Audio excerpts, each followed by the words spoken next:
Hello everybody, welcome back to my YouTube channel. My name is Sia and welcome to my personal space where I sit and I talk about things that matter.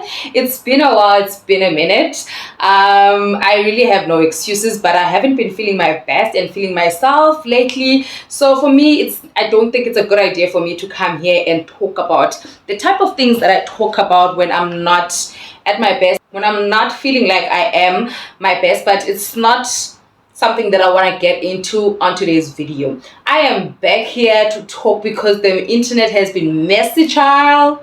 Woo, a lot's been going on. I have so many opinions and I just want to get into it and talk about it. So let's get into today's video. Before we get into the video, please don't forget to like, subscribe and share with as many people as you possibly can. I really do appreciate it. I made a list so I don't forget. It's actually 4 topics, but the first one that I want to talk about is the trending video of Nozipho and Zola. Not that video specifically or their relationship, but the things that came to my mind when I saw the video and I heard the whole story.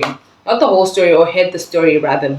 So I think for me, when I first heard the story, I just heard that the guy was getting into a second marriage and he had paid lobola and they didn't know about it.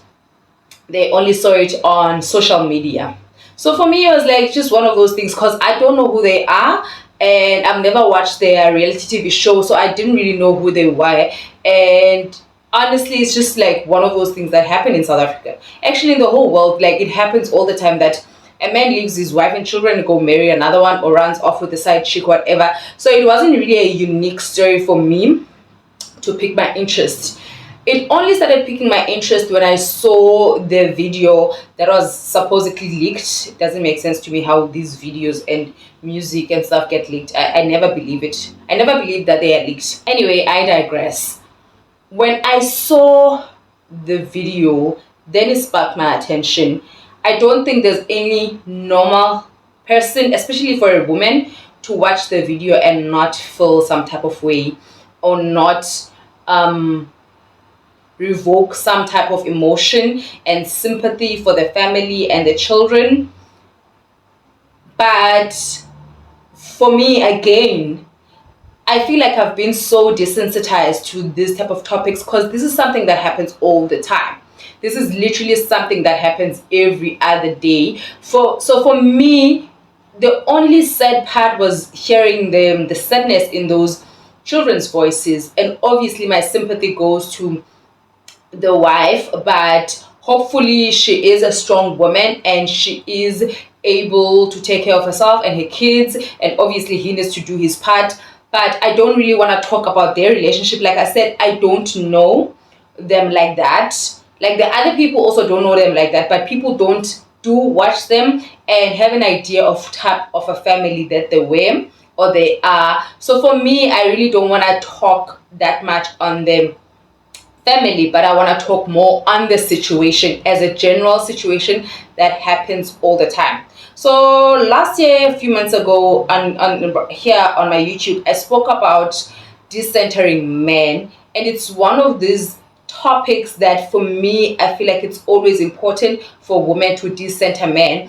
And decentering men, it doesn't really necessarily mean leaving men behind or not being with men or not getting married, because that's not what we want. It really isn't a practical way of living. We do want men, and when men want us, we do want to grow families. We do want to grow families and be with partners and all of those beautiful things. But for me, decentering men means that you do have happiness with or without him. You can make a living for yourself with or without him. God forbid he died without a will. Are you able to take care of your kids? God forbid he does this and decide to leave you with the kids, and Lord knows if he decides that he's not gonna pay maintenance and you have to go through the courts, which is it's not something that you can win tomorrow. It is going through the courts. You have court dates, there's court appearances. In the meantime, what are you and your children eating? So when it comes to decentering men, that is why it is a hill that I'm willing to die on. It is very important to decenter men, to be able to make sure that you are able to have a life, a whole complete life, whether he is there or not there. So secondly, something that I've also learned from the situation, or something that I wanted to pick on the situation. You hear a lot of times women being told that cheating is not a reason to leave a marriage. And I've said this before. For me, cheating is a reason to leave a relationship or even a marriage. And I speak from experience. I'm not going to get into that. But a lot of times women are told that it is not a valid reason, but it will always be a valid reason for a man. For a man, it will always be a valid reason to leave a marriage, whether it was you or him that cheated. What I mean is that for him, cheating is a good enough reason. Even if he cheats, you can forgive him 99 times for cheating, and on the 100th time, if he chooses to run off with a new woman, he will do so, whether you have forgiven him for the past mistakes, quote unquote mistakes. He will choose to leave. He will choose himself, he will choose his happiness, he will choose his pleasure, and not even the kids will be good enough reason for him to stay. So whether the relationship with the new woman works or not works out, or he's gonna be bored, whatever, that's neither here or there. Fact of the matter is, he is leaving you right now for whatever it is. And also, kids are not a reason for you to stay in a bad marriage, or a marriage that you're not treated how you want to be treated.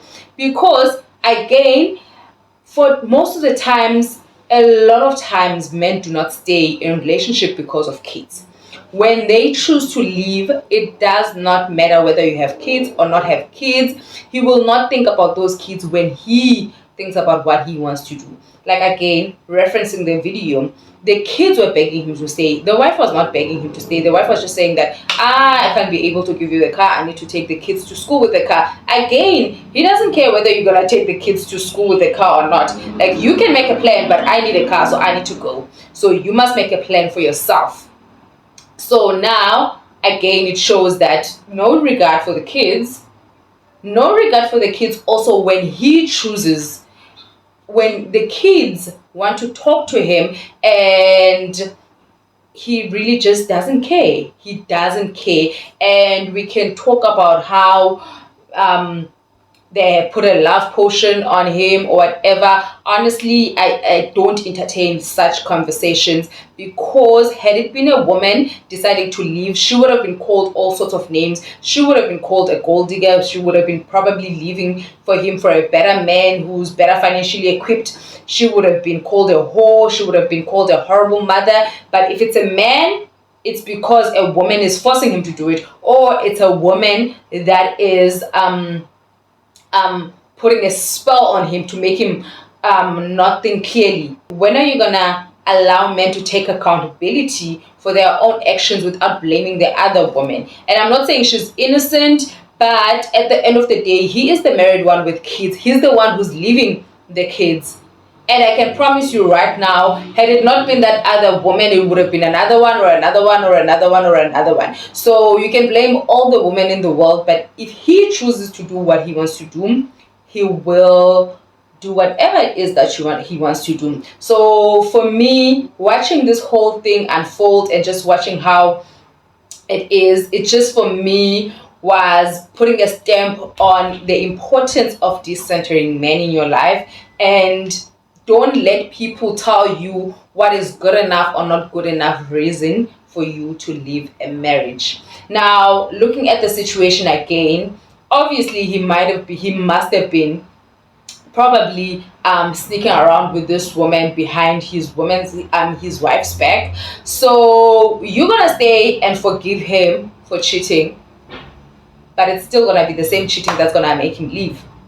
So again, honestly, wish that family all the best. I don't want to really talk much about them. Again, I'm just talking about in a general sense of the way that I've seen such situations going on. And honestly, the voices of those kids, they still haunt me. It's so sad, but like I said, it's something that is very It's not something that is very rare to see in South Africa. The only reason that this story hit home or it got people talking so much is because we actually saw the video. But these things that happen all the time. So now let's get into my next topic. My next topic, I want to talk about AD and Clay from Love is Blind season 6. For those who don't follow Love is Blind, I'm gonna try to summarize it as best as I can. So it's a reality TV show where people talk behind the wall and they fall in love, and they're usually vulnerable and talk about their life stories or whatever, and they fall in love. After the port, they go to a honeymoon and they decide whether they want to get married or not get married. That's just the gist of how the show works. So now we've got a couple, a black couple called AD. The lady's name is AD and the guy is Clay. Clay decided to come on international television and the internet and talk about his father's infidelities. So it brings me back to the topic where I was saying that men will always choose themselves.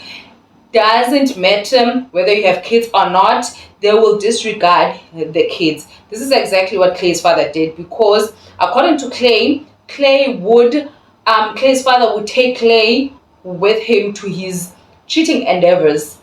He was literally, so I'm thinking to my mind that he had been cheating on his wife for so long. Well, he did, that at some point he wanted to hide what he was doing, so he'd take the child with, because maybe the mother wouldn't really think that he would go that far to even take a child with. So maybe whenever he was going with the child, she probably thought they were just having a son-father bonding moment, only to find out this man was just going out to cheat. Anyway, Clay brought all of this into the internet, and it really just made me realize how most of the time men disregard women's feelings so much, and even the women that they really do love dearly, because there was no reason that Clay, in his right mind, who would speak about his mother's business like that, especially now that we found out that the mother didn't even know this was happening. Like, she knew that he was cheating, but she didn't know that he was even going as far as taking their son with. This is something this woman didn't know. And this guy, this is grown as man, 31 or 32, felt like it was okay for him to drop this bomb on the internet, knowing very well that his mother didn't know about this. That's number one. Like, complete disregard of his mother's feelings. Number two, so they decided that they're not going to get married, which is fine. But now, something I didn't like that AD did, I feel like there was no reason for her on the reunion to talk about Clay's mother.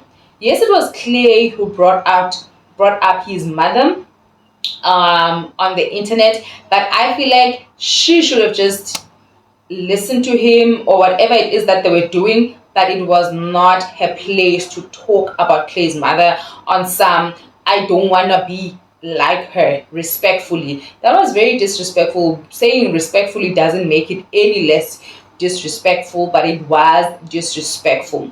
And also, another thing is, she's lying, because she was ready to marry that man. She literally said with her own mouth that there's nothing he could have ever said that was going to make me not want to marry him. So she was 100% ready to become Clay's mother. She was. Now she's only lying because it didn't happen. She's talking about this woman and disrespecting her like that. Going back to Clay now, the son, whom I think he really is disregarding his mother's feelings. He also goes to an interview. Now he says that this lady AD, well, she can only wish that she was his mother, because his mother had a successful marriage according to him, for 24 years. What part of his man brain, thinks that 24 years of marriage to a cheater is a successful marriage? Just because their marriage was long does not make it successful. It really does not make it a successful marriage, especially knowing that he was cheating the whole time. And I don't understand why it doesn't click in his mind that his mother could have probably stayed in that marriage because of him and his siblings. Hence, she stayed for 24 years. Probably after that 24 years, most of them, or maybe even the last born, was already an adult. Hence, the woman was now ready to leave. So she wasn't happily married for 24 years. She was enduring for 24 years. And in his mind, he thinks that as a successful marriage, which makes me think that a lot of the things that women face, a lot of times men downplay them because they literally don't get it. So if you don't understand yourself and have your own values or things that are going to be your deal breakers, whether people think it is a big deal or not, but if for you feel like it is, stick to your guns and stick to whatever makes you happy, because the other person will not be able to put themselves in your shoes. Just like Clay doesn't get the embarrassment that he did to his mother, and he still believes that his parents' marriage was a success. It wasn't. It was not a success. It was an epic failure that his mother had to endure because she was doing it for the kids, while the same man was taking one of the kids to go cheating with. So she was busy protecting the family, but he was the one exposing the family the whole time. Again, it teaches me what? Decenter man at every possible part of your life. Getting to my third topic. Do you guys remember the story of the random man in Atlanta?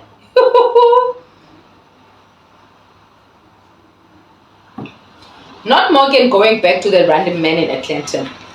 Again, one of the toxic things, I'm told toxic or whatever, I always tell people, do not go back to your ex.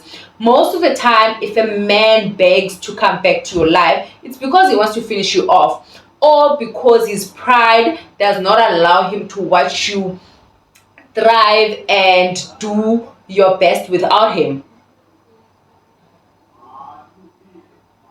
So most of the time when he comes back, it's not because he loves you so much, it's because he just hates the fact that you can be able to build something of your life without him. Now I get that Morgan is a younger woman, so hopefully she's not gonna learn the hard way, but chances are she will learn the hard way, because this man, one, has multiple baby mamas, and this is something that she knows.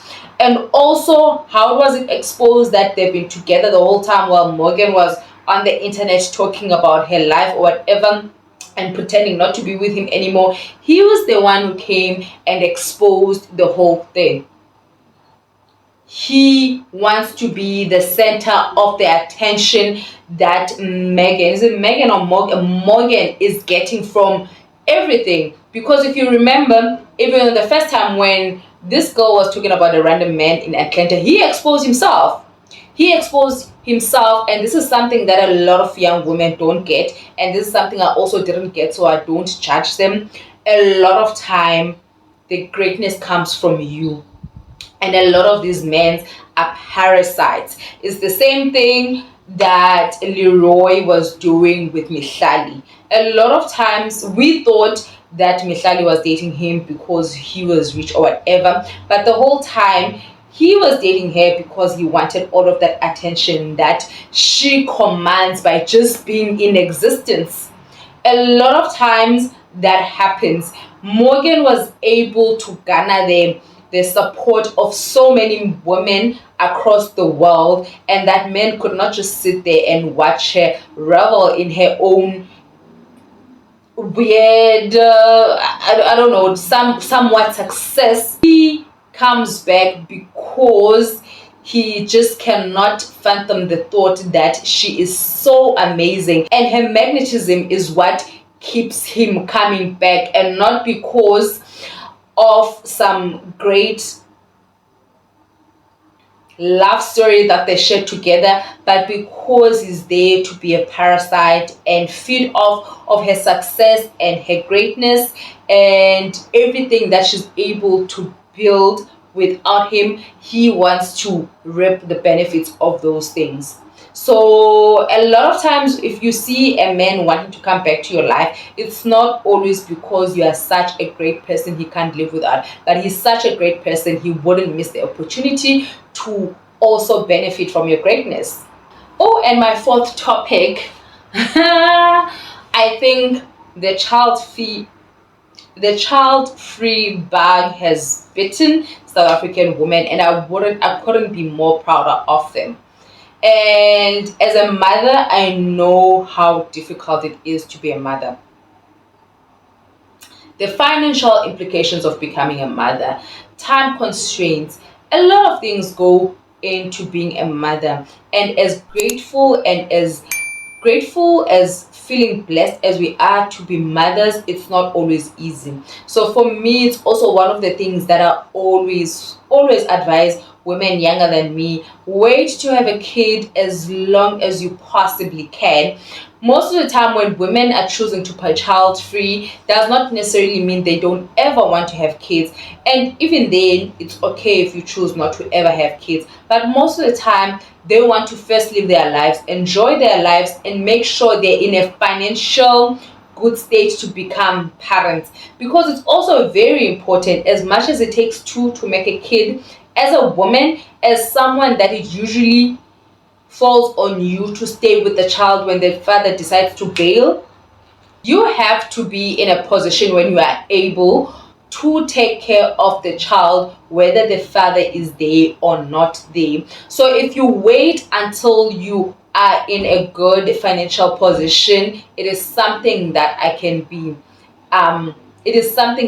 always advise for women to do that. So I see a lot of women, and it's also causing a stain, like telling people are selfish. Like, don't you think that it's also selfish to bring children into the world when you're not able to take care of them, when you're not ready to become a mother, when you are not ready to fully sacrifice? Because there's a lot of sacrifices that women or parents in general have to do in order for them to bring this person to life, or to do the best they possibly can for this person.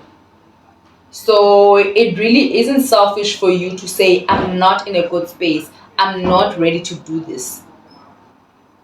So kudos to the women of South Africa that are choosing not to have kids, and I am so glad to see that more and more women are choosing these things. That is it for today's video. Please don't forget to like, subscribe, and share with as many people as you possibly can. And don't forget to comment down below which one of these topics got your interest the most. Thank you for watching. See you on the next video. Bye.